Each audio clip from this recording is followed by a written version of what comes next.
Am I the asshole for putting my girlfriend's 28-year-old brother on an internet curfew?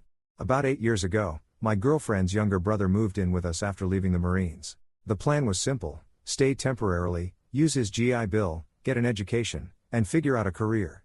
We supported him completely. Free housing, free food, free utilities, no rent, and all the encouragement we could give. The problem is that 8 years later, he's still here.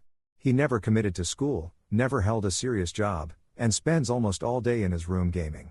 He stays up until sunrise, wakes up in the afternoon, and avoids people whenever guests come over. His wife eventually got tired of supporting both of them and left. Before the divorce, she told him she'd lost respect for someone who had completely given up on life. Afterward, he admitted he'd wasted years and promised things would change. Nothing changed. Now he's 28 years old and still living exactly the same way.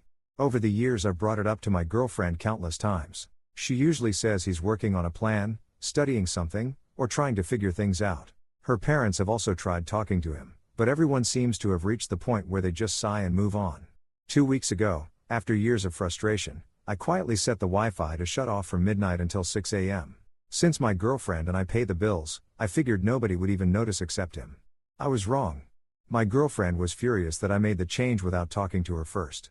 She said it reminded her of how controlling her grandparents were growing up and brought back bad memories. I told her I understood that, but this isn't a teenager being punished by parents.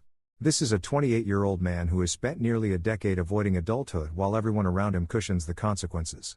Then I said something that probably crossed a line.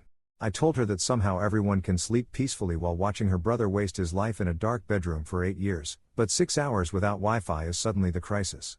Now she thinks I'm being cruel to someone who may be depressed.